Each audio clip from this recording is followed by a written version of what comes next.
We were just about to start, perfect timing. All right. Yeah. There's your, oh, I finally brought your chrysalis. Oh, I forgot them. All right. Well, it being 5 o'clock, I call the Selectmen's meeting to order. And motion that we go into non-public. Second. Under Section 1, RSA 91A, :91A:3 to A, Section 2, RSA 91-A:3 to A, and Section 3, RSA 91-A:3 to A. Second. Roll call vote. Say yes. Very yes. 15 yes. Prentice, yes. 5:05. Where's your, I make a motion to come out of non-public at 6:07 p.m. Second. Roll call vote. is that Say your? yes. Very yes. 15 yes. Prentice, yes. Roberts, yes. 5 yes. 0 no. We're out of non-public at 6:07. On to changes and additions to the agenda. We need to move section 3 non-public to the end of the meeting.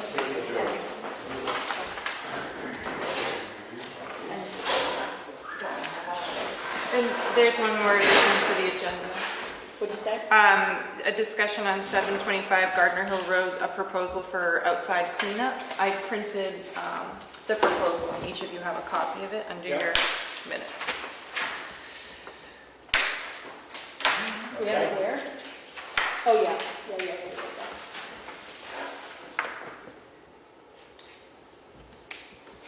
All right.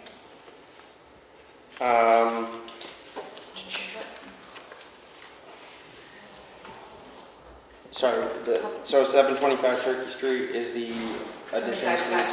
No, Gardner. Excuse me. The addresses are different. I know. Yep, it's a proposal for cleaning up the outside of the yard. Okay. And And it's already written on there. She's just saying that we got a handout for it. Okay. Is there any public input? Any public input? Glenn, do you have any public input? Yeah. Not yet. Moving on. New business. Department head report with Chief Coulter. Good evening, everyone. Hi, Chief. I haven't given you stats for a while, but I printed stats from the beginning of the year till now.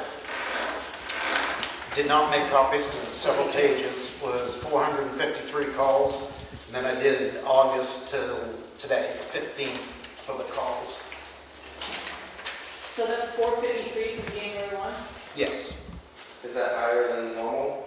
it's average. Average. Yeah, maybe a little bit up. What's average year look like normally? Between 700 and 800. Oh, okay, so we want Oh, my God.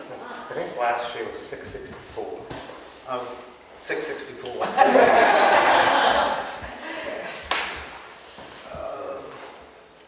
Yeah, that's, oh my gosh, it's... Yeah. Since we've gone hourly, that's been very positive. I think we're getting better turnout. Things like 6-engine 1 and engine 2, they needed 4 tires each, but I can pay a guy to take it up to Freshette's to do it instead of me doing it.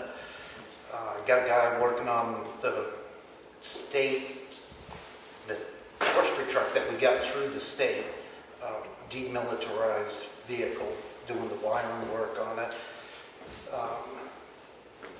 Got a kid starting Fire Inspector 1 next week. Another guy just finished Inspector 2. Another guy just got a couple of Fire 3 certs, trench rescue and confined space, that we're able to pay them for their time. This was a surprise to me, and I spent a bunch of time today trying to figure it out. Apparently Richmond Beach is tomorrow. The only way I knew that was a light tower in front of White Lake, and several different phone calls. I talked to the sheriff's office, I talked to Dana, I talked to state police, and nobody had any knowledge of it. Wow. But I finally got a hold of a guy, so from 3:30 to 11:30 tomorrow afternoon, there's 300 people and 300 vehicles coming through. What do you think tomorrow? They don't have the porta potties or lights or anything set up yet. stop? Yeah, there's one One tower light down tower, that's it, one light so tower. far. Yeah. Some years, they really have the stuff together, they coordinate well in advance, and I think it just depends who's running it. And the ball got dropped, state police, sheriff, something, nobody knew that it was coming through. Oh my God. But Well, We'll you deal guys with it. calls, you're up your ante tomorrow night. That's Yeah, hopefully not. I hope not. Other than that, everything's going great. So this training that you guys are getting, where do they go for that? One went to Alabama. Oh, wow. We didn't pay for the travel. This is, No, the fire inspector one is in Portsmouth. There's also a rope rescue class in Dover, starting next week. the trench rescue in confined spaces in Center Hospital. Oh. And I found out State that brought us was, all the crops and set them up. Public Works. I did not know this, but that was grant sponsored.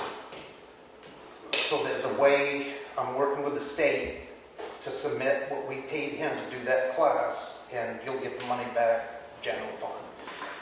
Working on that. Thank you. Yeah, and we didn't pay tuition for it. No, grant funded, so there's no tuition. That's great. What do, when you're trying to boost membership, what kinds of things do you do for recruitment? Is it just word of mouth? This year we did do a flyer that went, I think, post offices, several different places. Word of mouth, really. Yeah. Are you in good shape right now? We're in pretty good shape. We're in good shape comparative to the same boat everybody's in. Yeah. Yeah, everybody's, we're not in the shape we'd like to be, but everybody's kind of in the same boat. Yeah. And it's not actually, the whole hourly thing wasn't so much to boost membership, it was to boost participation of the members we have, Oh, yeah. Yeah. really. So you've got probably enough people, it's just the turnout of those people that could be. Yeah. We have, roughly 25, just say roughly, on the roster. I mean, the list we got. That's a good number. That's good, yeah. Give you, like I If say, they are. August, and then If they are. year to date stats. Thank you. And if you look at it, Higher level. I don't know the true percentages, but, because I would guess 85% is EMS. Recruiting somebody who's an EMT or EMR, first responder, whatever it is, above, to have a state provider's license is harder. It's quite a time commitment for the classes. Every 2 years you get a recert. Be nice to have some more rescue people, EMS people. They go to the trouble, they'll probably want to work for an ambulance service or something. Right. Yeah, they are not considered, that is not a professional profession, so the pay isn't all that good regardless where you work. It has come up in the last, since COVID started. Right. Yeah. It has, it's better. It came up because it just had to. How does it work if, there might not be an answer to this, how does it work if you had somebody, say, on the police department who was certified, and they're working with you guys too? Years past, Dana was an AEMT, or used to be intermediate, and it was great, but Dana's so busy, he does not have time. Yeah. If we need him, he'll come out on a call, but Yeah, he's still a member of the department. Right. I'm just thinking if there's a way to incentivize people to take, hiring somebody if they're not out there. it would be awesome, that's a great idea, but the workload is heavy on the police department right now. We've had conversations over the years of, highway department Yeah. people being firefighters because they can already drive a truck. So if we can just teach them to run the pump and all of that, it just doesn't, especially in the winter, they're plowing snow while we're scraping the people out of their cars that fall off the road. Yeah. It just Yeah. doesn't, and to be honest, they go through the winter where they're up a lot at night. they like the summer for a break. I mean, we're out at night all year round, but we just immune to it or something. Just used to it. But yeah, so it's a cool thought. We've thought of it before, and Well, the workload is heavy for everybody, so Right. it's, once you get into your groove, it's probably hard to bounce out. it is kind of cool though. We had a fire, and we needed to fill air pack bottles towards the end, and Dana was there, and he didn't look particularly busy. And so I said, he was talking to somebody from the public, they were asking him. I said, hey, you want to fill some air bottles? He knows how to run the cascades. He's filling air bottles while he was talking to Yeah. whoever. And I just made quite a bit of it because you don't see that. I said, well, I see somebody in a police uniform filling air bottles. Anything you guys need from us? Now's your chance. That's what you say. We can find out what the next EMT class is for you if you'd like. I don't hear any hands raising. No. Very job. Thank you Thank for you, coming in guys. tonight. Yeah, thanks for everything. Appreciate it. Yes. On to the Tamworth permit discussion with Tim Trammell and Glenn Johnson. Thank you for having us. Good evening. Hello. Well, we've got to order our new permits, and I had a concern about permits for the Airbnbs and the short-term rentals that people have, and stuff that they don't have permits for things. I think we should have permits printed out that they could buy at the office and have it so they can give it to the people that are there, but they have to keep it at the house, and if they don't keep it, they're just gonna buy another permit. So the one that doesn't stick on the window. Right. And would it be a temporary, would it say temporary or anything, or what do you think? You know, well, I think if, the way that a lot of them do it is they rent it for weekends or weeks, or some of them for like a month. And if it's not set for a time, Yep. So you I would think about using a different color. Yep. you'd kind of buy one for the year maybe? They could get it for the summer or the year or whatever, you know what I'm saying? So the homeowner, The homeowner would be responsible for picking them up and paying for them. So can I tell you what we do now? Yes. That is what we do, but we do them with the green ones. Because on the facility permit policy, any additional after the 2 free for those property owners are used either as guest passes or however that property owner chooses to use them. So some of them, and I've done this with the campgrounds. Initially in conversation, it was like whoever got a tax bill could do that, but it was coinciding at the time when we first, when we came on board. Trying to figure this out. Right. This is the first 2 year with this policy.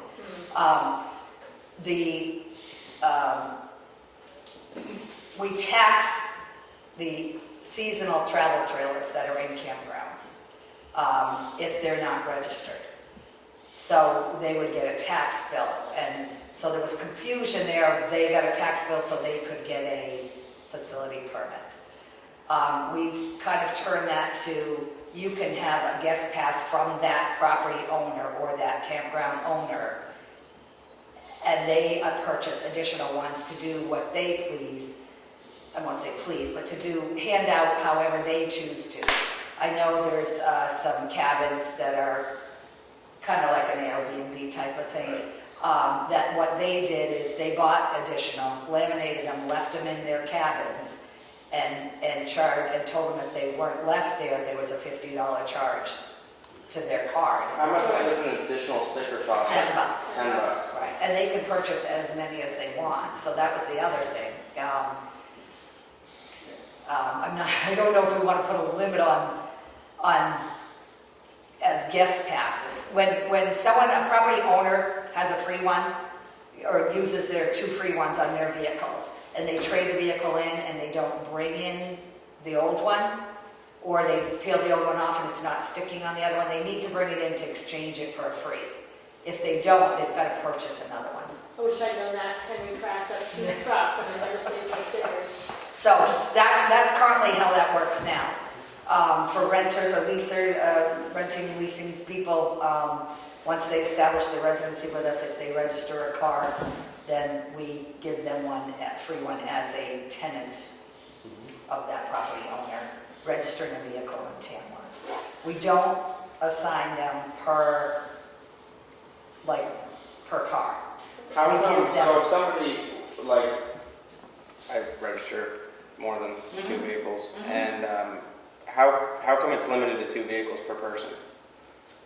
What's the reason behind that originally? That was initially how it was determined, that was initially how the policy was determined, was that, or set up, that. Is 2 it free ones. per person, 2 free ones per No, person? no, per Per residence. property. What if you don't own property, if you rent? Is that the same? Then that's where Like a landlord. they have to establish it with me, the residency, and once they do, when they register a vehicle, we give them one. They get a free one. So it's not per vehicle, then? Um, And no towns do it that way, per vehicle, it's all per property. Some towns get really crazy, but I'll be honest with you, I don't have time to write everybody's registration number down on whatever one I hand them, Yeah. quite So, honestly. so I guess I don't know what the question here is, Glenn. If right now, a property owner, if I have an Airbnb, I can go in and buy for $10 an extra sticker, and I can laminate it and leave it there, and they can come to the transfer Right. station or the beach or whatever with that sticker on their dashboard. We're doing that now? Yes. No, can But we, what do you, We're doing that if the people do it. Some of them do, and once I catch, I'll give them 1 pass, and that's it. So you have people showing up with no passes? Yeah. And And this was the first year, so became, it's, a lot of people didn't, they should know they have to have a sticker anyway. The thing is, Glenn's been there for a long time, so everyone's coming to me at the counter is, oh, Glenn knows me. And I said, No, well, that's- I said, if and when there's a change of guards, they're not gonna know you when you need a sticker. That's what I tell them. Well, it's also posted right at the gate that you have to have a But, valid. and that was posted, before it was before the posting. But also I explained to them it's used for Bear Camp Pond and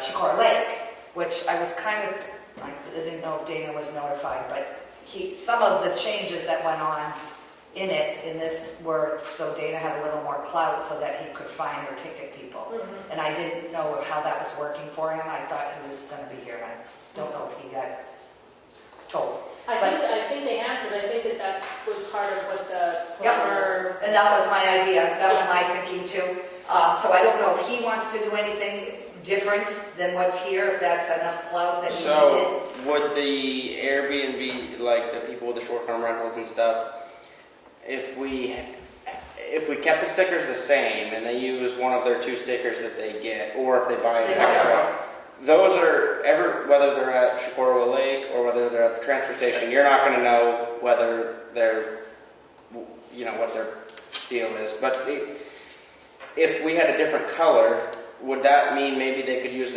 I'm not even sure if this is doable, but could they use the transfer station but not? Just for the transfer station and not the other Yeah. facilities. I understand what you're saying. I I think that's a gray area that's going to need a lot of research. You know what I'm saying? I mean, you can't say, okay, you can use the dump, but you can't use any of the other amenities that go with You it. want the lake, not the dump, right?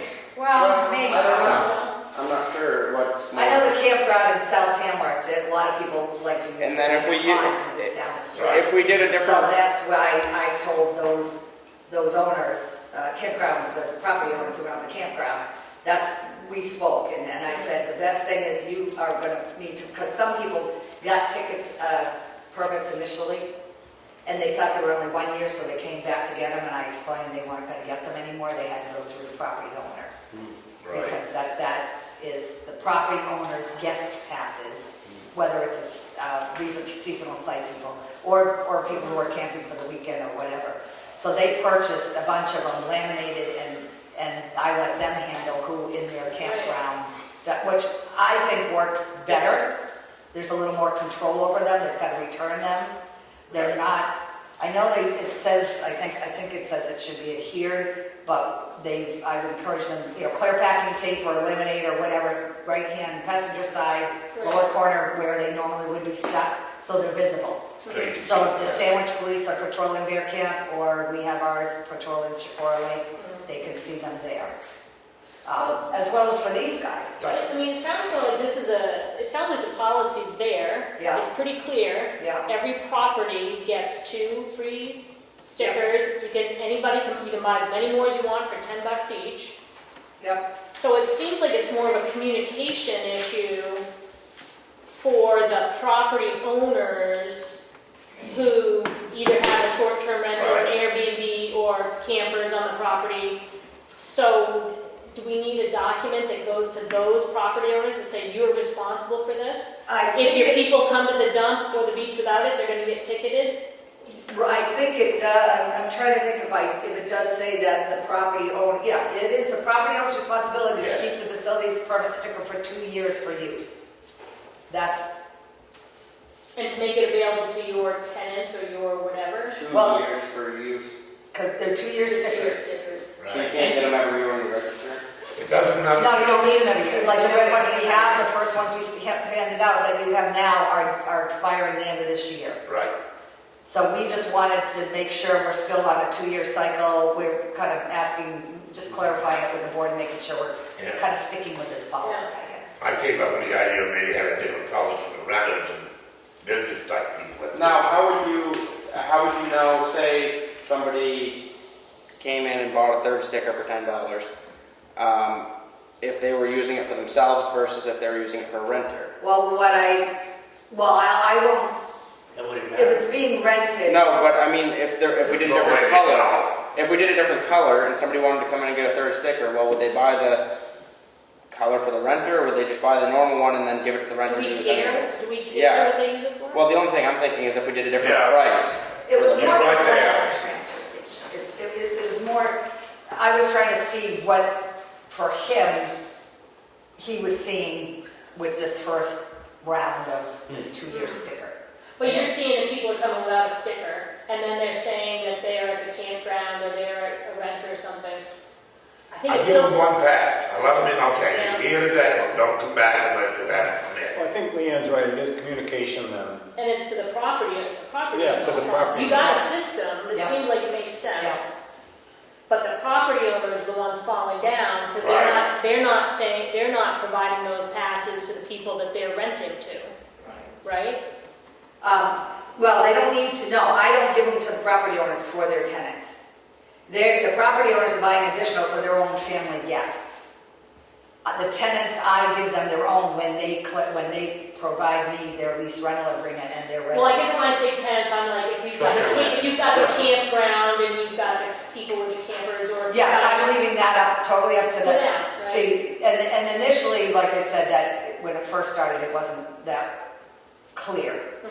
So now I think we've got word to the campgrounds that, and what I explained to the campers was you have the amenities of that campground. Right. If you're looking at doing other things, that's through the campground owner and their ability to have guest stickers or hand them out or do whatever they want. See, I do know that in Ski and Beach and White Lake Estates, they do have houses in there that people rent Right. for a weekend or a week or what a weekend or whatever, and they get the money for that, and people come to the transfer station. Some of them don't have stickers. I say, well, if you're renting the place, they're supposed to leave you a sticker, you're supposed to have a temporary user or something. You get this one trip, but don't come back without it. And usually that's their one trip because they're heading out of Yeah. town. Right, exactly. Yeah. Well, So- as the one person here probably who rents their house out regularly, I didn't even know there were guest passes. Yeah. I've been having leaving in the barn and then I deal with it. Now I'm going to buy another sticker. Yep. And what I tell, the big thing I tell the property owners when they're buying additional stickers, if for other family members, say they have multiple, kids with kids and grandchildren, and they come up at a different time than the parents are there or whatever. I ask that they use a laminated one for those other family members that technically the ones that are adhered to any windshields should be the people who, the property ownership, who the Right. tax bill's name is in. Some of them are trusts, I understand that, but I try to not get them to adhere them on families that may come up for 2 weeks or 1 Right. week a year or something, you know, just for the misuse of it, if anything. But Seems like if kind they're of, family members, then so be it. seems like kind of a tough thing to enforce. I mean, It is. really. I mean, you can enforce. You don't have a sticker, you don't use the dump. But you, other than that, it seems like kind of a tough. Because there's, I mean, and there's getting to be more and more people as time goes on that I'm sure use the dump. So the more people you deal with, and the more new people you deal with, it's harder to remember everybody that comes in. I mean, Because you've got the Dana had, regulars. I mean, what was added in here for the policy were the violations of any vehicles, and it's $50 fine, and so this gave our police department a little more clout to enforce the fines. So I don't know if, I know we have the sign posted at the transfer station, but I think part of Dana's thing is enforcing that. So I don't know if we would need to add something here, and we may need to speak to Dana about that. I don't have to order these right away, but we just wanted to make sure we were gonna do whatever. Whatever you guys wanted.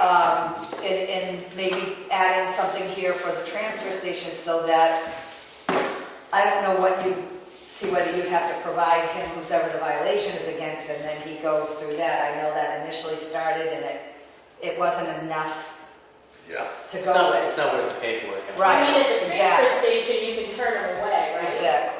Well, Yes, yes you and no. can. Yeah. They might be If they've already unloaded all the Yeah. recycling and Yeah. everything, yeah. Yeah. I mean, the only thing, and it's a pain in the neck, and it's not really your job, which is again why it goes back to communication too. The land- We don't have a short-term rental policy in town. Right. And I know people bringing it up pretty regularly, asking about, because people have complaints about Airbnb practices, but, I mean, the only thing you can do is ask if they're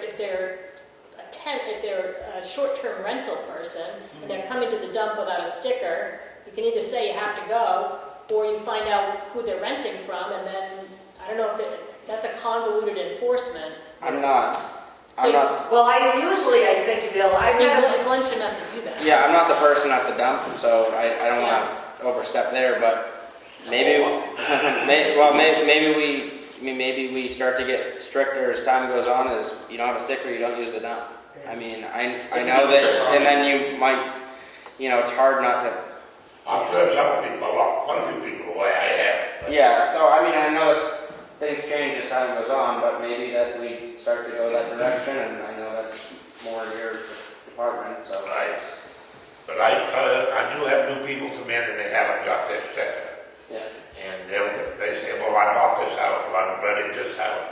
Okay, I'll give you the one trip. Yeah. Don't come back without a sticker. If you don't have it, don't come back. and they usually. Usually they come in and get their sticker. Yeah, they usually do. But Because they'll make comment. the only reason I brought this up with Kim one day in the office was, I have one person that does house cleaning, and he cleans this Airbnb rental thing. And he asked me, he says, the people that were renting it are bringing the trash, but they aren't leaving and they are not coming back to the house. Would you hold the sticker for me till I come in? Well, if he'd been 10 minutes early, he would have seen them. I mean, 10 minutes later, they remember. When they came to me and said, can I leave this with you? Because he's coming in later to get it. I said, he's already been here. But anyway, I took it. When he came in the next time, I gave it to him and I said, please don't do this again. Yeah, that's not your. You know, I'm not there to babysit people. Yeah. I think a lot of people probably don't know, like you said, Richard, that a lot of people don't know that that's even an option if you're renting out your house to let your guests use it. So we could post something on the website and also put it in the newsletter, just like a reminder on how to get an extra pass, and then it's $10. Well, yeah, these are on the website, the policy and there's a town Tamworth facility permit stickers application. It says 2021, we'll have to change that, but, and it's a mail-in registration form. And I have added an icon on, as for facility permits, is like with renewal, paying property taxes, renewing your motor vehicle, all that. I put an icon on there for facility permits. However, they can't get their 2 free ones on there unless they want to pay the processing fee. No, actually, they can't get the 2 free ones because unless they buy an additional one, the processing fee won't calculate that kind of thing. So it's either by mail, which they can download this off of our website. The policy is on the website as well. We may want to put it in I don't think there's anything under the transfer station page. Yeah. I think it's in 2 different places. But I think the way to do this as an education tool is to have a boxed out, poof, you know, flashing red lights on the website that says, Well, especially if you're if a property owner who rents your property for short-term rental or for camping or whatever, your guests need a facility permit, you know, or something like that, like some message, so it targets the people who rent their property. Yep. Because you don't, like, you know, Richard said, he's rented his property and he didn't know. So, I mean, who knows who goes to the website even, but. And I think the other thing Glenn and I talked about, and you know, you're going on the honesty of contractors or whoever that live in Tamworth that are coming in with some materials that they ripped down from a house of demolition and stuff, and that it's from a Tamworth home and not a other place. So that you really can't control, if you will, either. That's kind of an honesty policy, if you will. Now, historically, how long, I mean, have the passes been $10 for? No, this was the first year. They were free. Oh, okay. Initially, they were, way back, they were $2, I think, initially. And then $1 or $2, I can't remember. And then, it was 2, okay. And then we went to free. And then this came in 2020, this came out, and that's why I think they kept the 2 free, and then said you gotta buy extras, the additionals, for $10. And Glenn had mentioned to me earlier today when we were talking that he kind of thought that perhaps all the contractors should have to pay for a pass because they are using it for business and they are bringing more to the dump than most people. Well, we're also paying To dispose of it. to dispose of it. Whereas Yeah. everybody else just toss it in the. Well, anyone that brings. And that's because we did talk about that too, whether we had a different In color. homeless sticker. contractors can't take material to the dump. They what? They can't take material to the transfer station. Home contractors? The homeowner has to take it, or you rent a dumpster. Those are your 2 options Oh, I didn't know that. Well, Exactly, in Holden. in Holden. Oh, and holders. Oh. I still have the paper temporary ones that I will use only for, before this additional permit, guest passes purchasing.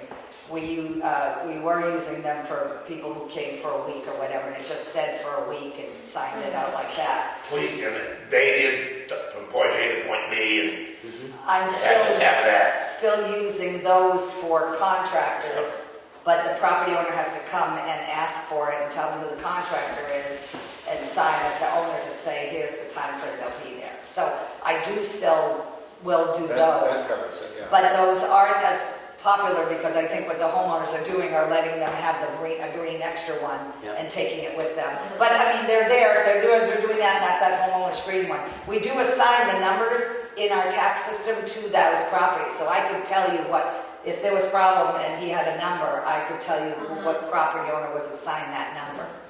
I mean, that's as far as tracing we can go. Well, it sounds like you got there's a policy. Yeah.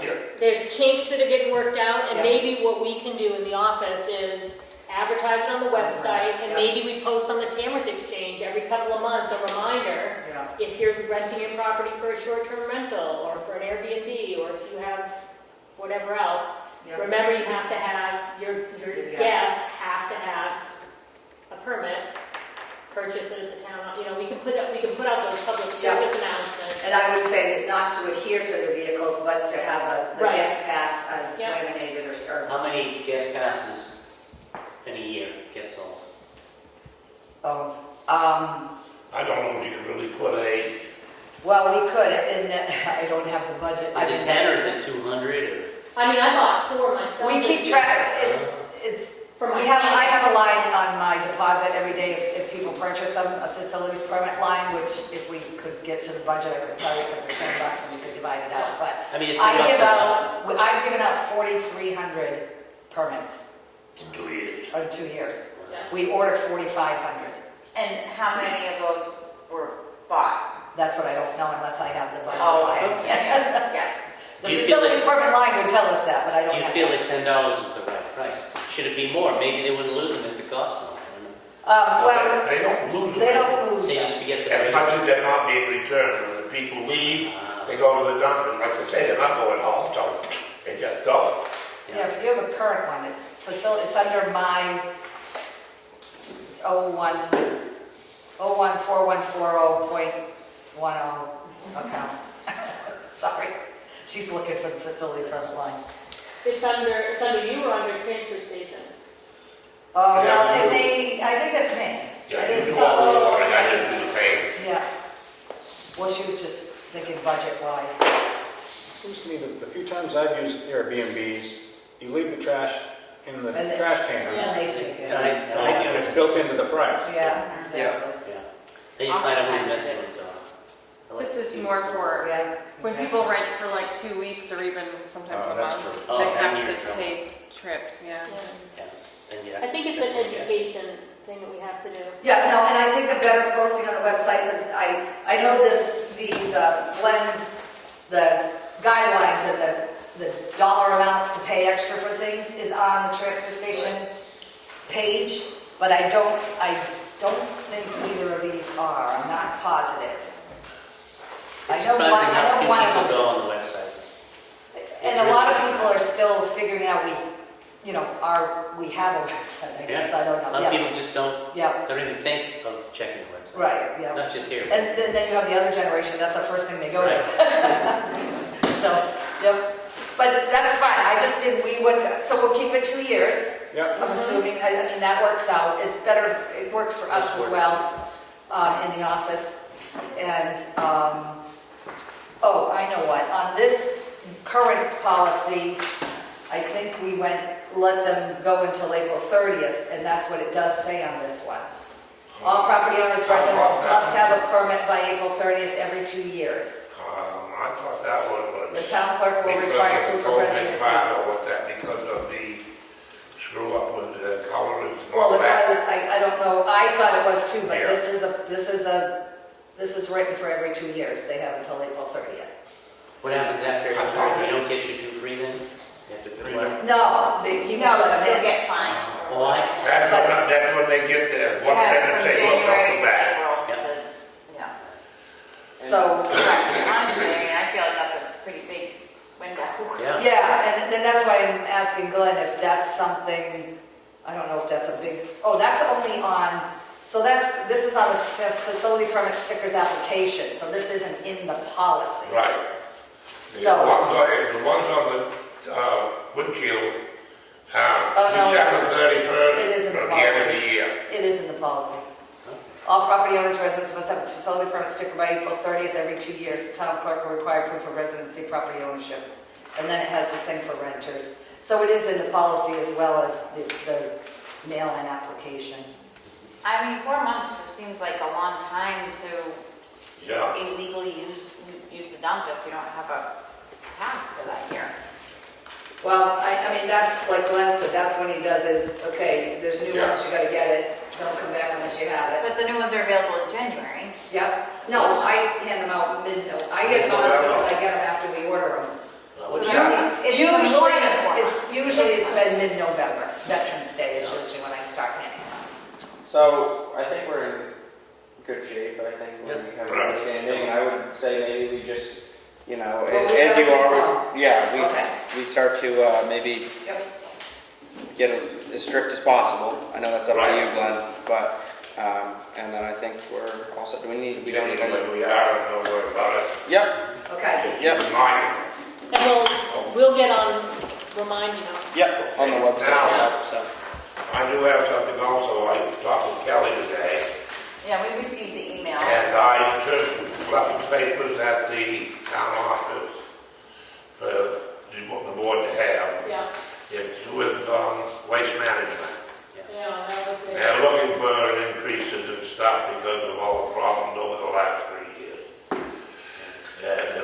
increases over the contract. So, Does the contract allow that? Yeah, I did check in with the contract and it appears that under, I remember any substantial change in fuel prices, I think that was some part of the Right. contract. yeah, it's H13. I'm trying to find it now, I can read it. they are putting on fuel surcharge starting I'm kind of surprised that November 1st. I'm surprised that hadn't already started. I know, Yeah. but it's also on November 1st, they want to start the price increases also. So, So they're looking for an extra percentage. yes, an extra percentage. They are not going up to 4, they want to add another 5 to it. 5, yeah. So it's going to be a 9% increase. And just, After I just got it all, I got to go back through it. So you have 2 months left kind of on your budget. Yeah. so in the, No.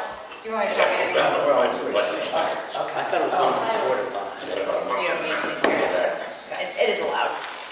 We just go November 1st. Yeah, I don't think there's much we can do about it. That's part of it. Well, it's a request, Well, It's going to be. but if it's a request, I don't deny it, but I don't think we can deny it. I mean, honestly, if it was a request and it was in their contract that they couldn't do this, I would say that we don't allow it. well, I checked the contract to see if they could allow it because it was a request. If it wasn't in their contract that they could do it, I was going to deny it. Yeah, and I think, I remember when we, like, over a year ago, or maybe it was a year ago, probably over a year ago, we sat down with the gentleman from Rochester there, Yeah. and And he said, I remember that being partly, if there was a significant fuel increase that the contract probably would have. also, he said if you have any questions or any problems with what he submitted, I gave you everything he gave me.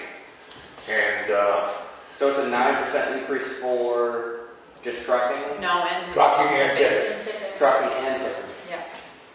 Can Bump it. maybe barter down to like 6% increase? Well, that's what he said, if you guys Huh. want to, he can come up and meet with you and you can try to talk and work with him on that.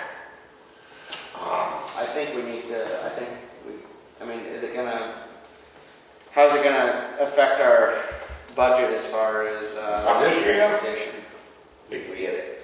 Now, I'm gonna have to go back to this, we're gonna change it by quite a bit. For next year's budget, it looked like it was gonna affect it by about 8,000 roughly, Maybe a right? little more. Maybe a little more, we were just roughly doing some numbers this Okay. morning. But this Well, year, that was before I added on the extra 5%. Oh, that was just Oh, the I tip thought of the that- that was just the 4, so now we're looking at probably 16 to 20. So, We're gonna be making a big change. And like you said to me, if we don't do it now, our contract's up next year. It'll get worse next year. Well, that's what I And we're gonna mean. get a big hike in the next year. We're gonna be in negotiation for a year, so if we don't, how long is the contract? 2 years? 3. but we're up next year. So So we're like, gonna be in negotiation next year. 23, November of 23 will expire. I don't see So, I mean- any option, it is what it is.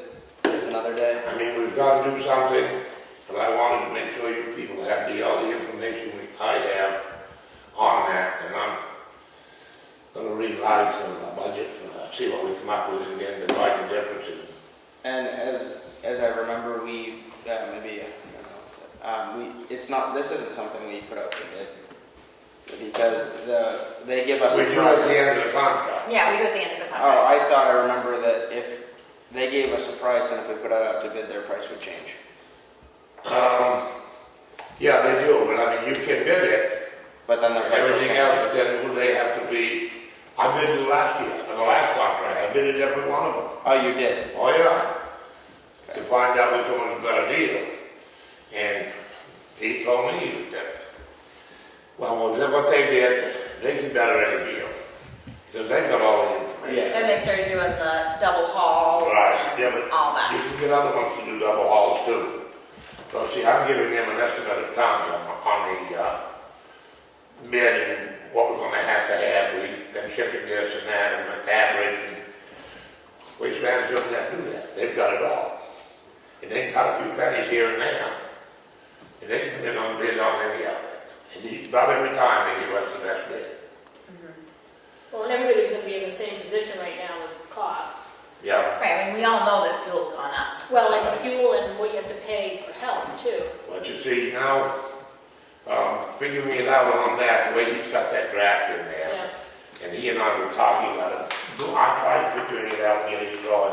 It's gonna add Bless you. palm pole, each pole will be about $4.50, $5 for fuel charge on each load. Yeah. So if they take 2 containers, take $5.22, $10 for fuel charge for the 2 containers on double haul. So $5 on the pole isn't a bad deal. Probably gonna take about 15 gallons of gas round trip. Fuel rather, not gas. But, Yeah. and you know the price of diesel, so. Unfortunately. All right. That's all I can tell you.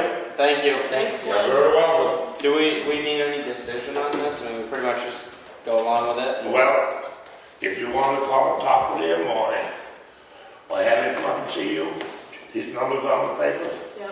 Call him, and he said he would be willing to come up and discuss it.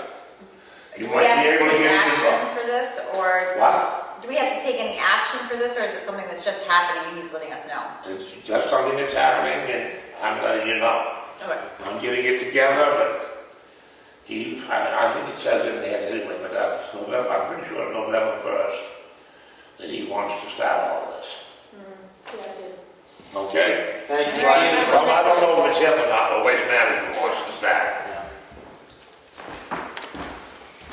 Thanks, Glenn. You're welcome, have a good night. You too.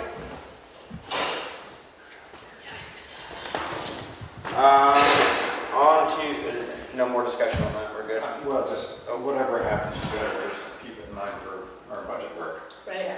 for next year. Glenn's already reworking it. He'd already finished it for Keats, and now he's got to Oh, redo this it. one's, oh, okay. Submit another one. He was not happy that he had already done it. I know, I mean, he did, got it in and, okay. There's nothing- Junkyard notifications and next steps. Yes, I believe Keats had drafted the letters to send out. They need your signatures tonight, I believe, and then I'll send them certified mail to go out.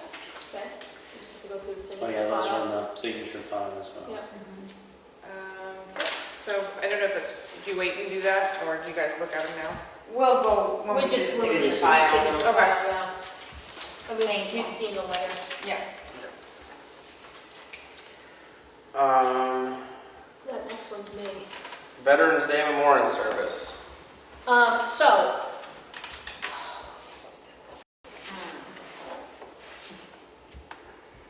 That makes your eyes just water. Yeah. I want to know if any of you know, who has been working on the Veterans Day For some Memorial reason, activities. Thought Dan and Peg did for a while. Aaron, when he was on the board, was part of that, and I'm not sure. Did Bruno help him do that stuff? I think it was Bruno, and it was, his last name begins with an H, and he's got that really thick mustache. Oh, Haskell. Oh, Dave Haskell. Haskell. Whiskers, Yeah. Dave. Yeah.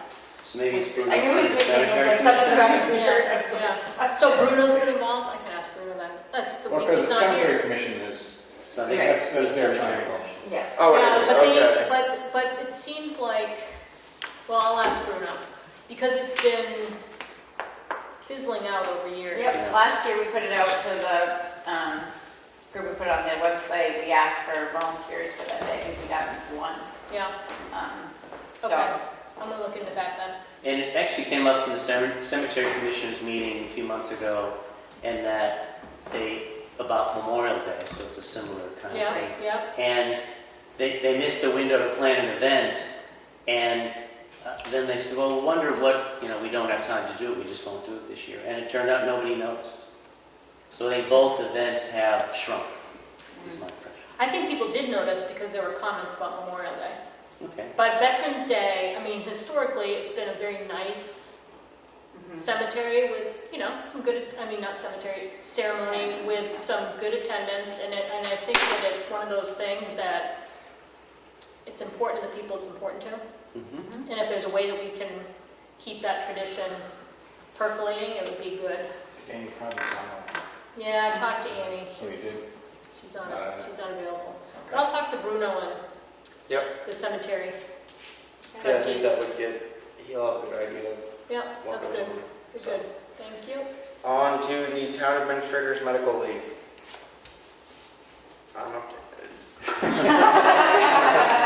I'm here. I can read Keats's letter. It's Yep. in your signature file. To the select board, this serves as my formal request to take an unpaid 4-week medical leave. I will from time to time work from home, engage in training from home, and increase my time in the office as I am able. My goal is to be fully back at work after a 4-week recovery period. I have planned for my leave by increasing the assessing clerk's hours from 24 to 30 hours for an incremental cost of approximately $100 to $150 a week. Additionally, I have arranged for the town to hire Miss Kathy Graham, a highly experienced town administrator, to work 20 hours per week in my absence. Ms. Graham will receive $35 per hour for an estimated $700 per week. Ms. Graham will be an independent contractor. By signing below, the select board indicates approval of both my medical leave, authorization of the increased hours by Emily Verney and Catherine Graham, as well as an understanding that I will do my best to be back at the office by October 17th and if possible earlier. Thank you for your consideration of this leave. And that's going into the signature file. So the points are, this is unpaid leave, so even paying for people to do this replacement work is going to cost less than paying Keith to be here. And Keith also doesn't take town insurance, so there's no cost to the town for that either. Good. Does somebody would like to make a motion? Are we doing that in the signature file, or are we? Is it part of the signature file? I think we've got to approve the leave. Oh, I move What's that on? we- Oh, okay, it's in the It is signature on file, the- so Is we'll, it? Okay. We should I make a think- motion anyway. we're gonna make a motion now. We can Make make it it now now, and just yeah. not do it later. Yep. Yep. I move that we accept Keats's Leave. letter of medical leave and her suggested salary for Emily and Catherine Graham. Second. Discussion? No discussion. Roll call vote. You said yes? There, yes. It's a yes. Prentice, yes. Robert, yes. 5 yes, 0 no. Thank you for stepping up, Emily. Yeah, thanks a lot. On to administrator report.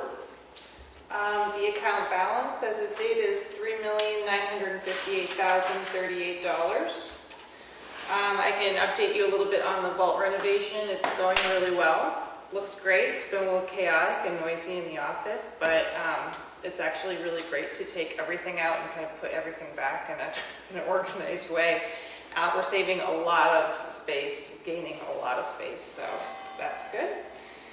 As far as the town newsletter that I put together, that was really well received. I got quite a few responses through the exchange saying thank you and that it was helpful and easy. And I did want to just reiterate that this is only taking information from our website and putting it into a more visible space and with links for people to click that bring you directly either to the page or to the document. So I think it'll be useful when, like, just with the reminder for the facilities permit, things like that.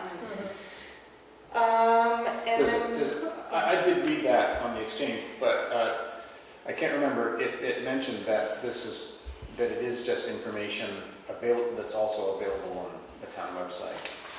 I could double check, but I'm pretty sure the way I worded it was thanking Sue for her efforts in making town information more visible, basically from the website. I guess what I'm thinking is it would be good if we could get people to look at the town website more. Sure. For more frequently. information. I'd beef that up.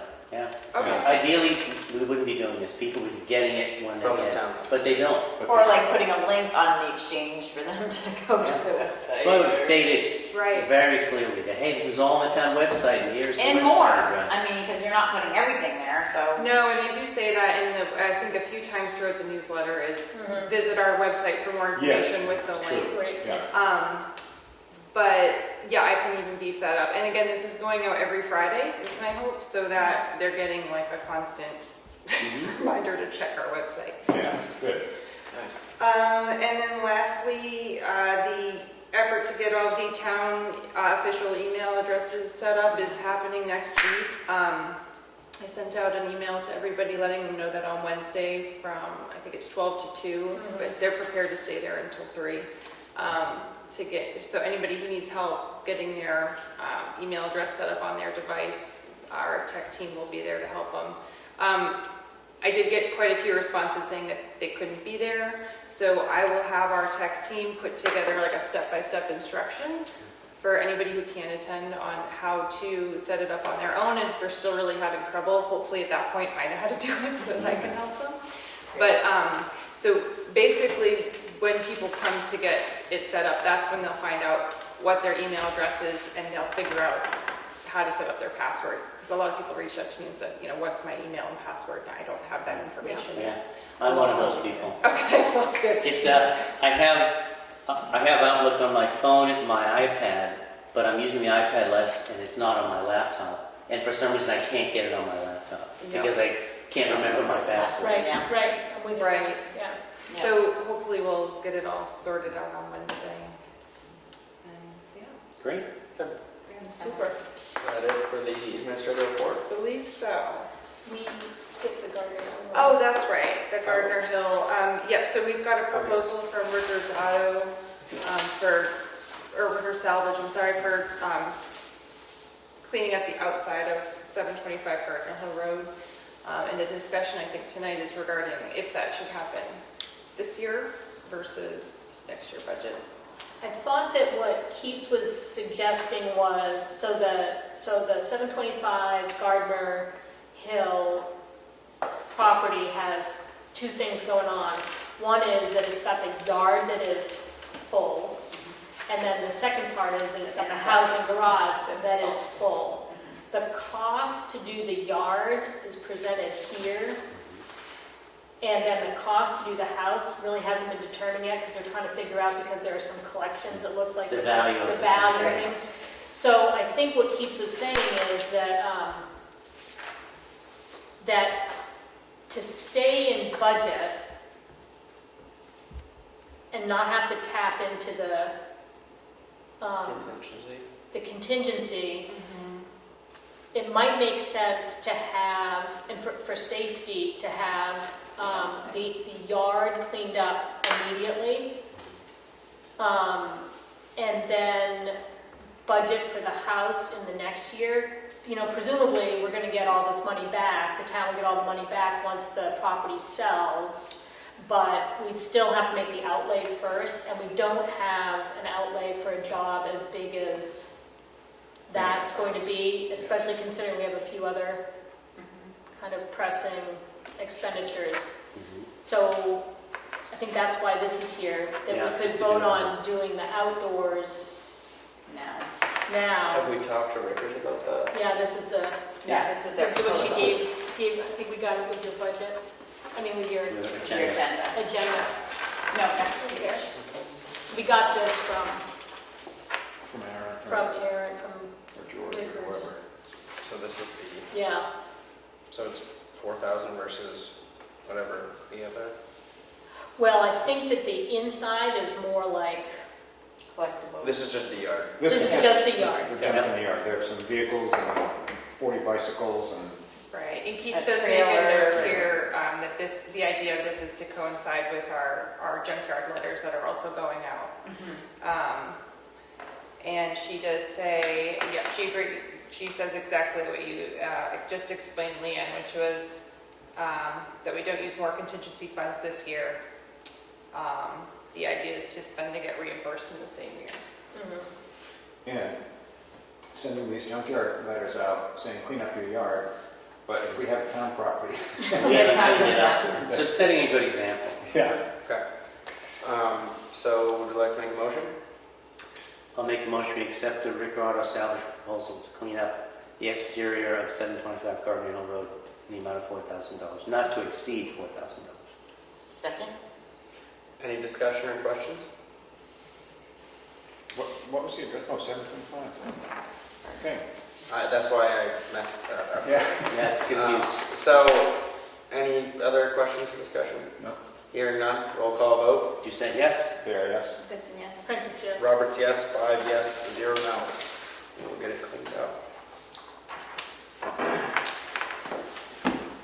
It'll be interesting to that's see it what that for the house looks administrative like. report.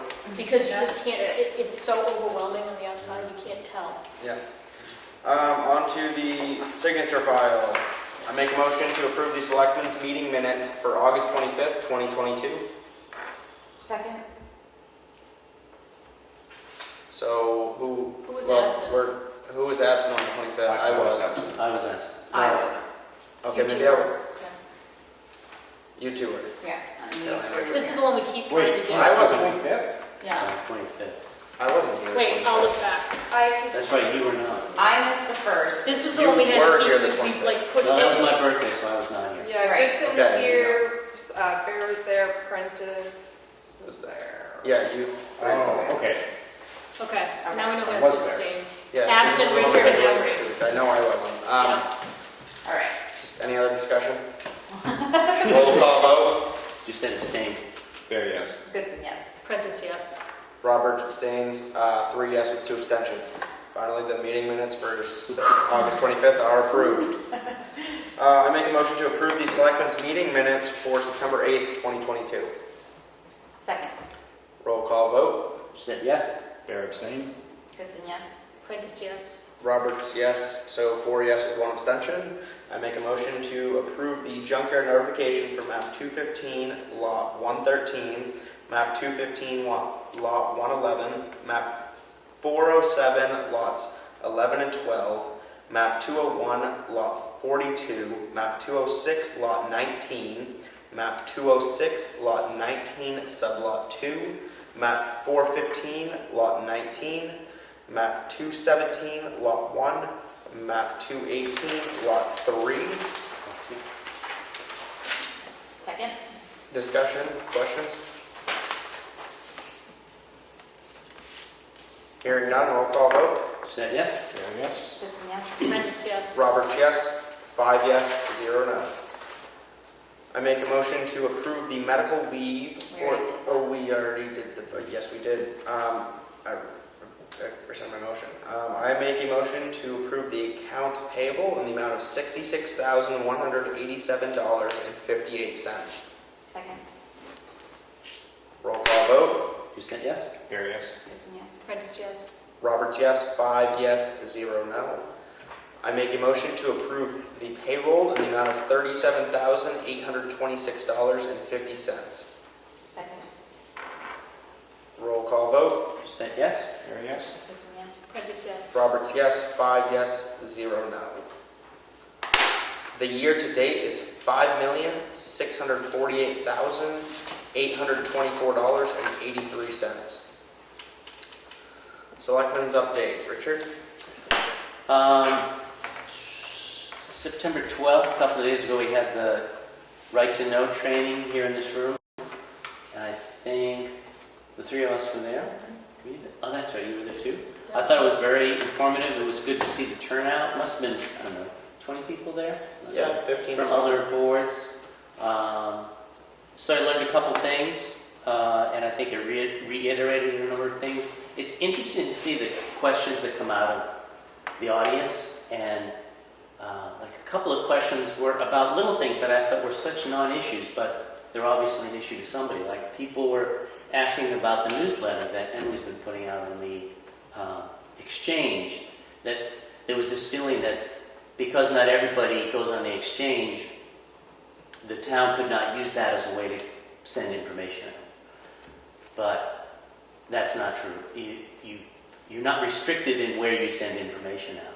particularly if you take information off your website and choose to put it in other places to spread it out, which is what we do. It's already on the website. Yep, it made it sound like to me you weren't supposed to use that as the Only- sole only source right, yeah. for information, but you're allowed to use it as It's an extra. an Yeah. extra source for And just like the posting of notices about public meetings, you post it physically in the town offices in the same place all the time, and on the town website in the same place all the time, and those two places are active. So I think if it was cheaper to do it, we'd do one of those like all on a regular basis so people get their questions answered, not wonder about things as to whether it's right or appropriate.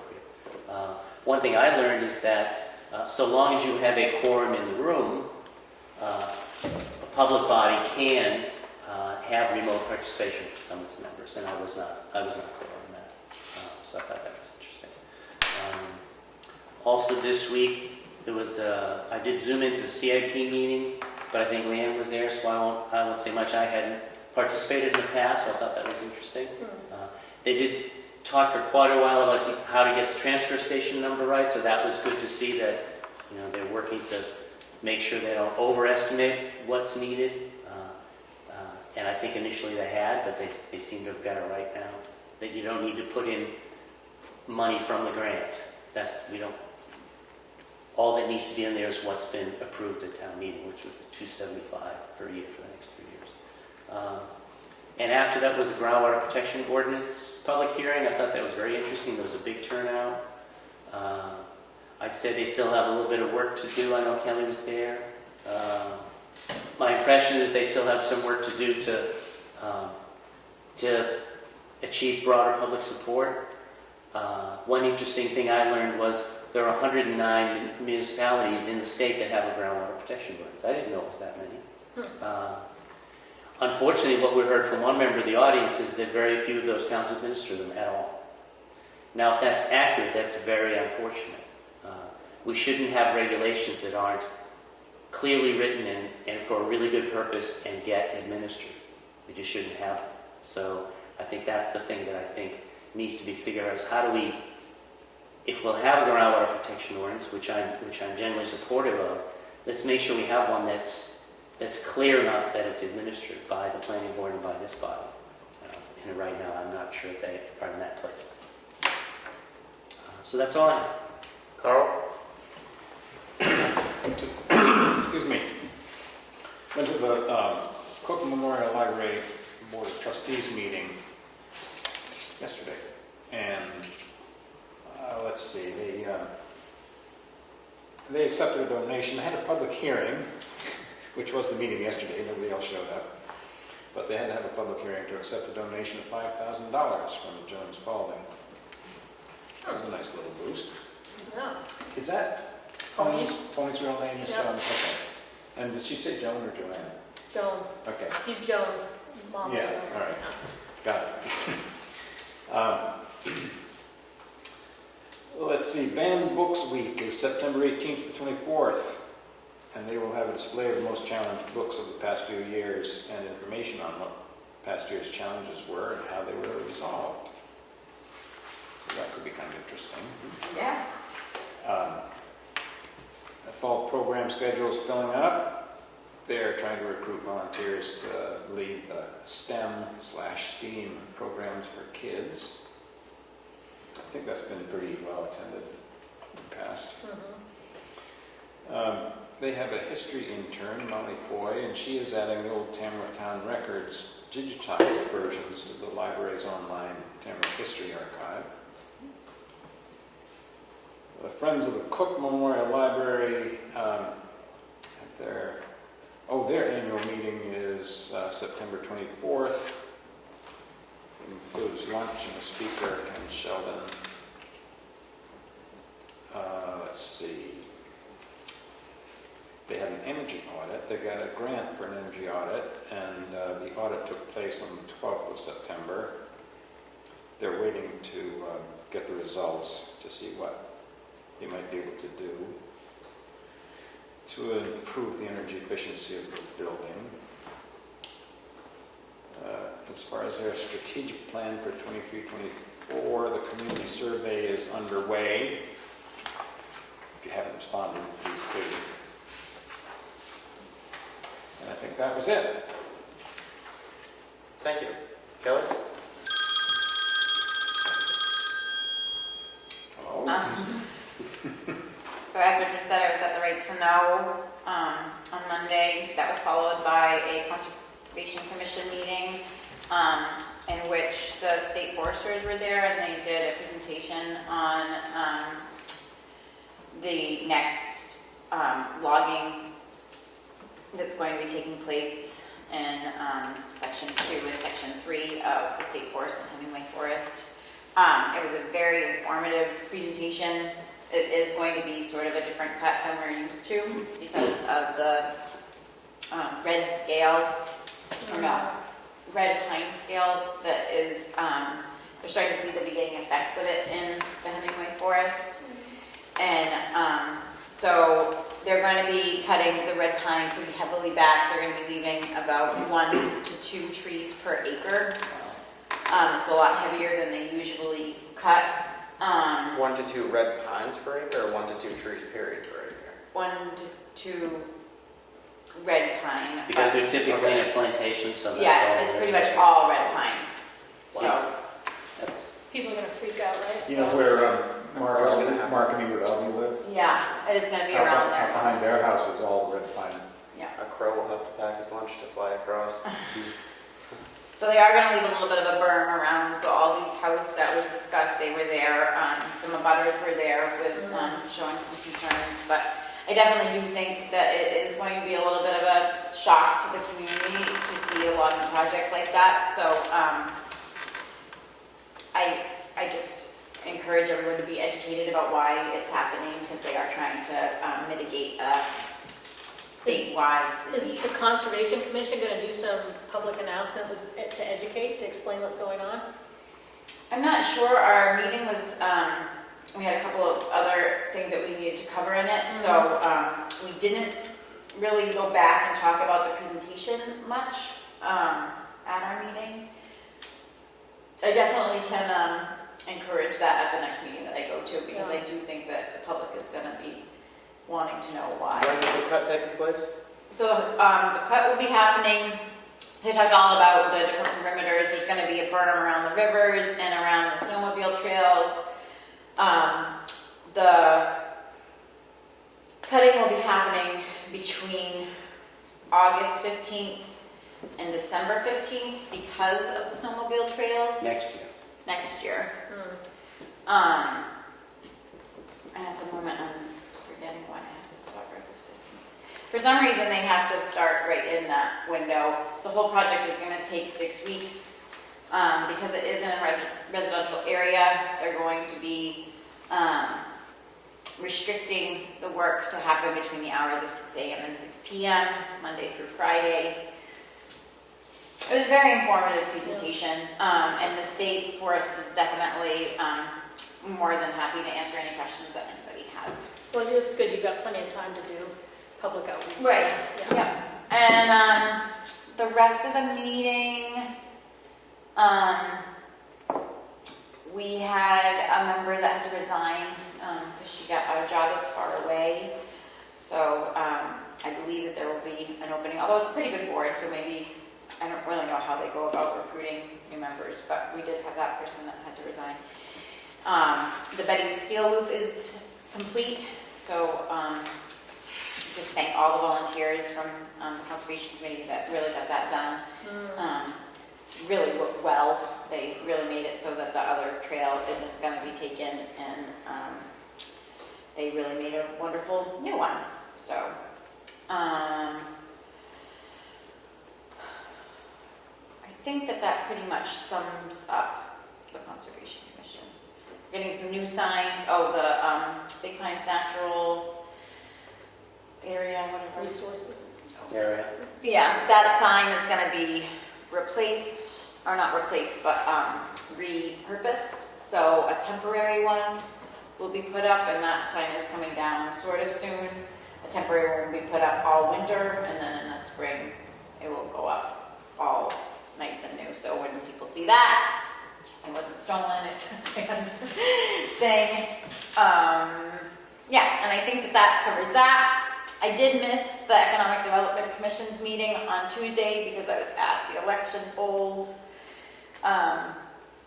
Definitely looking forward to checking out the minutes and seeing what was discussed there, but I haven't seen them yet. So, went to the Water Ordinance meeting. Really informative. I do think that, it's just part of the process. You have to have a public hearing and get the feedback. I did feel like that meeting really did serve that purpose. There was quite a bit of feedback that the committee can now take back and hopefully make some minor adjustments. I mean, I will say that one thing that I'm not sure was fully understood is that the water ordinance is basically just holding the state statute, holding people accountable for the state statute. So the state's rules are already in place for this water protection, but we don't have something that monitors it, that if someone is in compliance with it, we have the protection needed to. So it'll just be another good way for the local government to overstep the boundaries. Well, right now it is. The way that we don't have the protection right now allows for more. And small businesses to perish because of it. I'm sure Anyway, the planning board would be happy to receive your comment. I know, I unfortunately missed that meeting last night, and that'll be part of my update. the water ordinance is available to read the whole thing. I believe it's on the website. I think we got it. It got sent to us before Sheldon came, right? Yeah, and I think it's on the town website as well. Yeah, I just was, if anybody wants to. Yeah. Oh, the owl. Right, yeah. And then I did meet with Glenn this morning over at the transfer station to sort of talk about that waste management proposal, some of his concerns. And he is going to be on vacation next week, using up some of his vacation time. And I think that's it. One thing that I wanted to mention about the groundwater protection ordinance is that one of the slides they showed during the presentation was where is the aquifer? People don't even know if they pinned it or outside of it. And unfortunately, the map that they have is very hard to read. But if you use our new online mapping system through the assessor's office, you can find out where the aquifer is and if part of your property is on it. Which is a much clearer way to find out. Will it only be enforced for people that are on the aquifer? Yeah. Yes. Yeah. And then, so I'll continue with my update. I don't need to interrupt anybody. That's Anybody have some it. questions for That was my Leanne? So I'll start at the beginning of the week. I did not go to the 91A training. Unfortunately, I had surgery on Monday that was supposed to be at 7 and got pushed back, so I didn't get home until 3:45. I was in no state to be in public. But I had Christine send me the documents and talked to Carl about it, and it seemed like it was, we did the training right after we got elected, the full day training, and about a quarter of that is on right to know stuff and running good meetings. So, well, I wish I'd been there for the conversation and to hear the questions like that Richard mentioned. I feel like the essence of the rules I'm pretty comfortable with. Went to the CIP hearing last night because I've been on the CIP committee, and that the real talking point, as was brought up, was the transfer station numbers and figuring out how those got figured. I did find out that once you're on the CIP committee, apparently you're on it for life. They never let you go. So. Is that how that works? I wish there was no disclaimer when we said that. We sent out the personnel committee, or it's the personnel survey that we had approved at the meeting last week or week before. That's going out in paychecks this week. So all the town employees, including the fire and rescue folks, got a copy of the survey and a copy of the most current iteration of the personnel policy. and those will come back on the 26th, and or by the 26th, and the personnel committee will see what people have to say. I've already heard from several people, mostly department heads, who got it early and have great feedback. So I think it's going to be a useful tool to help make sure that our personnel policies meet the needs of town employees. So when will we have that back? The 26th. 26th. The 26th we'll get it, and then the 27th, we have a personnel committee meeting, and so then that Thursday at the board meeting, when I do my report, I'll share any interesting information. Cool. Yeah. On the way here, today was the first day of soccer practice. Oh, yeah. So Kitty Green, who was a Spanish teacher at the Brett School, volunteered to, we needed a staff person to walk the kids over. She volunteered and is refusing to take a stipend for it, which is super nice. So I just swung into the rec field to see what it looked like and talked to Jamie and saw the kids and lots of kids from last year. It was a good turnout. It looked like there were 20-odd kids there. Nice. And I think by next week there will be probably 20 more, because that's how it works. They're like sea monkeys. What I did notice when I was there, though, was that the construction site had not been secured. So, I mean, it was very tidy, for sure, but there's like a lot of the sheet metal roofing on the ground, and again, very neat, everything was very neat. But it's that kind of thing, like kids could crawl on it, whatever. And it, during practices on the rec field, quite often there are little siblings kind of running around on the playground by themselves. So Carl came over, I gave him a call, and he had some flagging tape, and we just, we moved sawhorses around and flagged off. I mean, obviously somebody can get in there if they want to, but now it's at least Visually, it's delineated visually now. So, with that. so soccer's off and running. Sounds good, and Jamie's excited, super excited. Cool. Yep. I guess on to me. Yeah. I went to the 91A training on Monday. It was Monday. That was very informative. Mostly clarifying more than anything. There wasn't a lot of stuff that I hadn't touched on at one point or another, but some gray areas were cleared up. It was more black and white than anything. It's more simple than, I mean, it's a lot of information, but it's either one way or the other. There's not a lot of middle ground. So that was informative. And then other than that, I missed out on the Groundwater Protection Ordinance meeting last night. Unfortunately, I really wanted to make it to that, but I did get some secondhand information, which may not be all completely accurate as secondhand information goes. But I do, from what I heard, it seems as though that the Groundwater Protection Ordinance is really singling out commercial businesses. Not so much anything to do with agriculture or private, homeowners, stuff like that. And that, I would say, would be my main issue with the Groundwater Protection Ordinance. I do believe that it's a good thing. I think that it's important to think about, but I really feel strongly that if it is singling out businesses in the town, mostly small businesses, that it needs to be altered. I mean, I just really think that, I mean, it's hard to just make people exempt from it, privately, or whether it's agriculture or the municipality, whether it's the town. Also, and again, this is secondhand information, so I'm not sure that it's completely accurate, but it was said to me that if there's, say, an active job site on the aquifer, that the equipment would not be able to be fueled on site. It would have to be taken off of site to a cement pad to be fueled, which I think is completely absurd. That's not even realistic, in my opinion.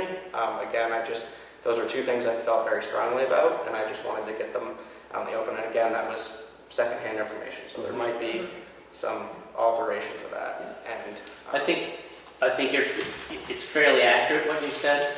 I wouldn't use the phrase singling out businesses. I would say it applies to businesses. Mm-hmm. I'm not sure about agriculture, because that's a business too, so Yeah. maybe it does apply to I them. think it should. It said something about agriculture and timber businesses having their own statutes that they have to abide by. Yeah.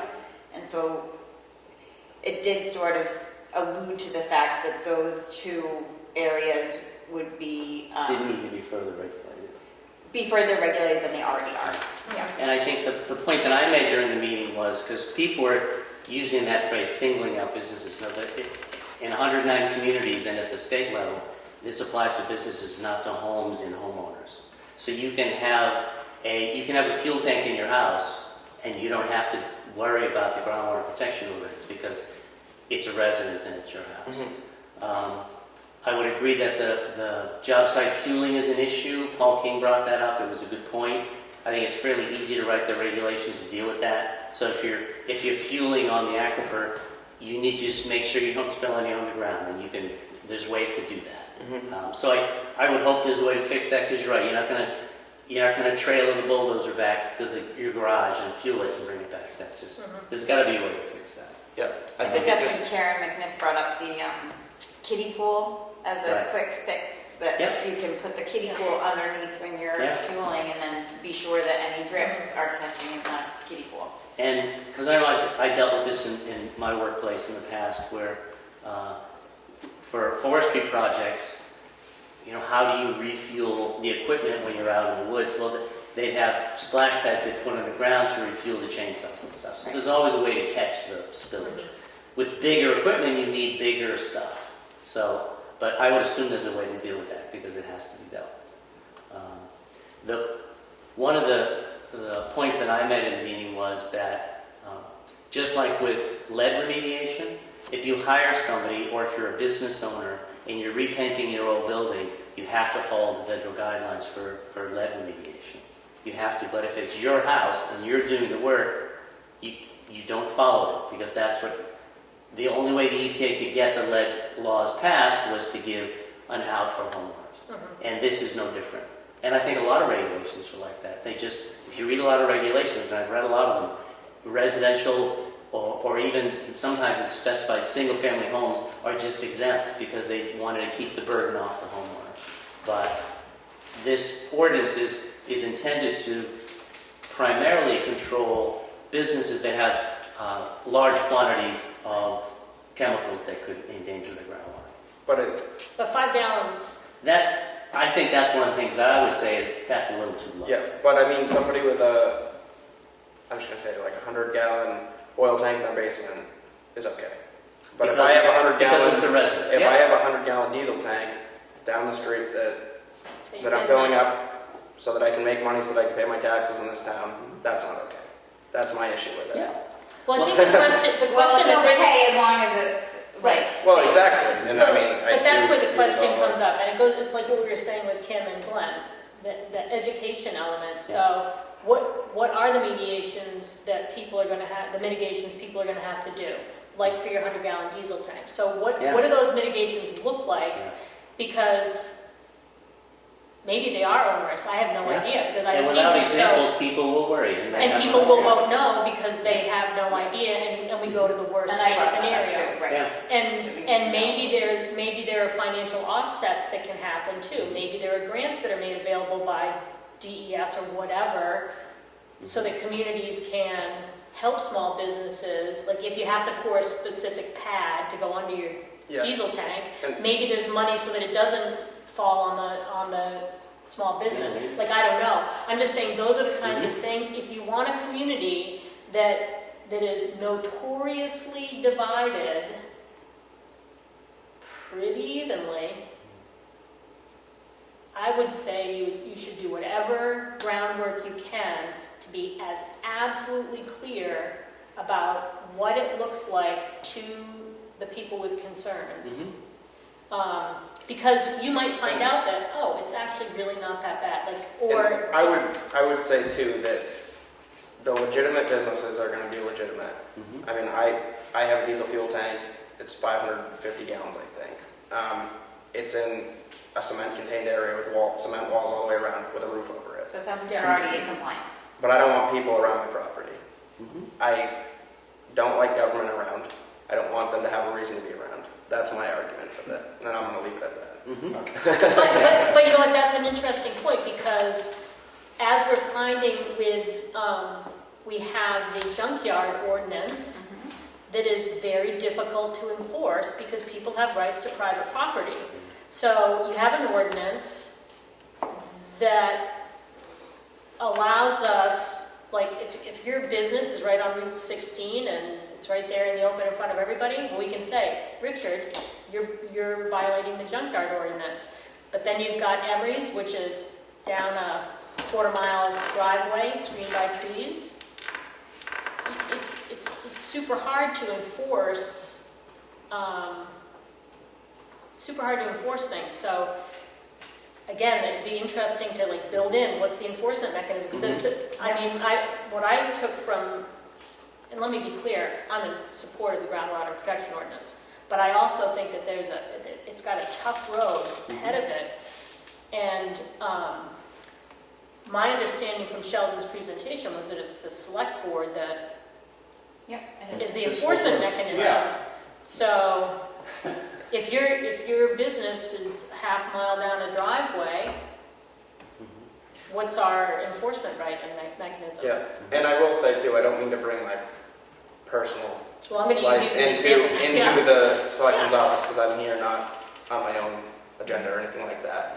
But I had 3 people today call me from the public that were all wound up about this. Yeah. And so it's like, I just can see where they're coming from because I know firsthand. And I know how many hoops you have to jump through already to do business in today's world, especially as a young person starting out, and it's only going to get tougher. And so that tends to make people kind of lash back at the... Well, it's your livelihood, it makes sense that you worry because it's a big unknown, So. And I think people need to, the planning board, I think, heard it, and they realize they have some work now.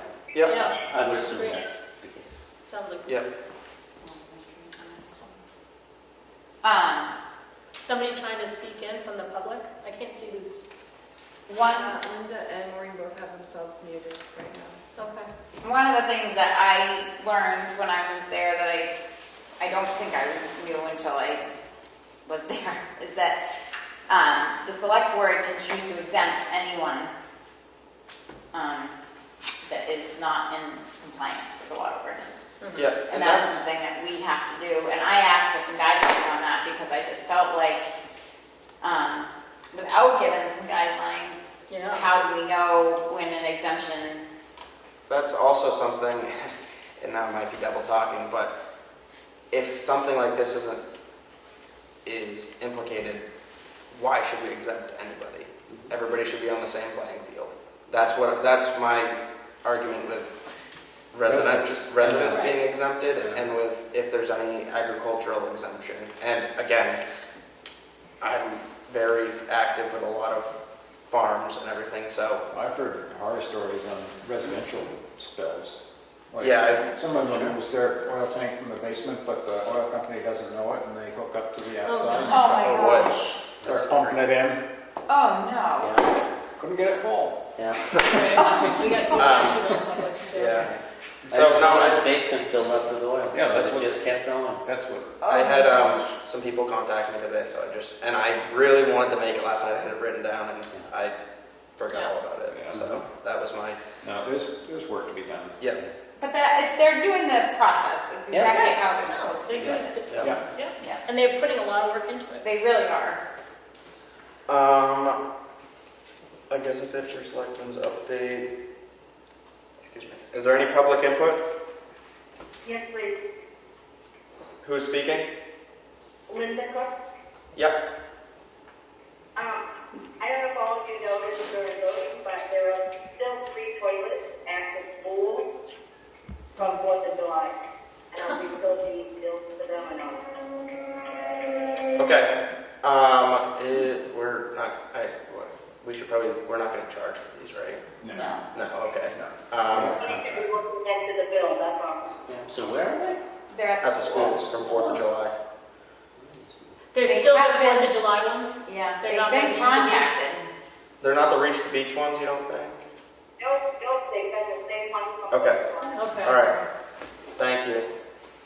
Another thing is, where was the economic, development meeting? On the website, all the on my stuff is like, to be determined, just so there's a meeting, so. I believe it was at Pat Farley's house. But as I said, I wasn't at that meeting, so I'm not 100% sure. I know that they were trying to determine the location, the library wasn't available. I believe they ended up having it at Pat Farley's house, but I could confirm that. I think in previous years, that was supposed to be in a couple, like, that's all. Oh, no, it definitely is supposed to be. Yeah. I do agree with everybody with, the groundwater protection. I was at the meeting and I agree that it's single enough that businesses are trying to make a living. The comment about, maybe the grant money for the businesses to, get pads or whatever, the ones who need for their fueling, that falls right back. Grant money is not free money, and it falls right back on the ones that are working, trying to make a living, and then something that they're paying that grant money. In my opinion. That's all. Thank you. Is there any other public input? Hi, this is Maureen Diamond. Hey, Maureen. Hi. I think your comments were very important, and I think it was really important to say them because you were basing them on constituent input. So I think it's very important that you relay those comments and have them on the record. Thank you. The other thing I would say, and I listened partly on phone, and at the end I was able to zoom into the GPO meeting last night. I really was impressed by the detail that some of the participants went to criticize and hopefully constructively criticize the draft. And I thought I saw some of it favoring the interests of the people you're concerned about.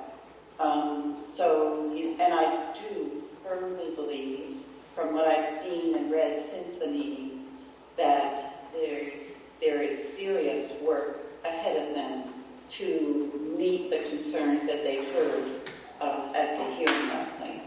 So, again, thank you for your comments, and I really feel that there's hope that we may have a GPO ordinance that will meet the needs of the broad community.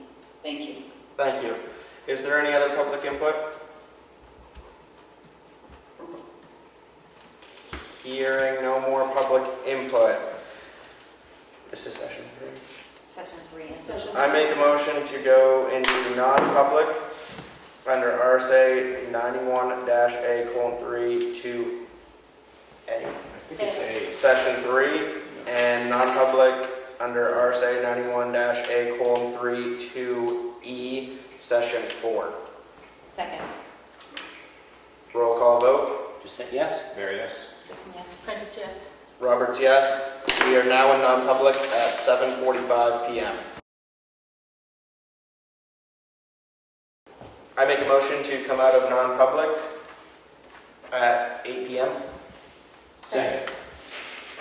Roll call vote. Say yes. Very yes. Prentice, yes. Roberts, yes. 4 yes, 0 no. We are now in non-public at 8 p.m. And would you like to make the motion for A? None of the minutes are sealed, right? I just don't have anything Um, so I don't really much. Do you have all the rate and the name and all No. that? We don't need the rate. No, We just need the name. I'll get it.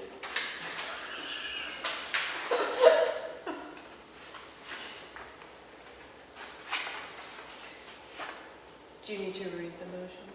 Yes. I had it. I hope you can read my handwriting. Thank you. Okay. If you don't mind, It's short, yeah, I'll so. second it. Just go through it first.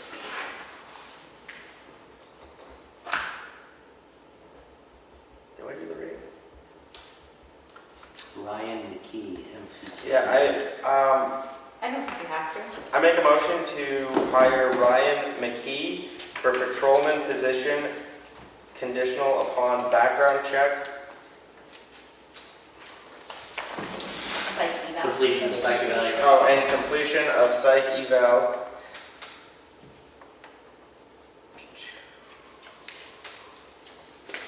Under successful completion of the academy. Excuse me, I think that's good. we're gonna hire him without the successful completion of the academy because he's getting paid before then. So I rescind my motion, I'm gonna reword that. I Okay. make a motion to hire Ryan McKee for the patrolman position, conditional upon background check and completion of the psych eval, psychological eval. That's what I'm looking at. Second by Kelly. Discussion. Hearing none, roll call vote. You said yes? There, yes. Goodson, yes? Roberts, yes. 4 yes, 0 no.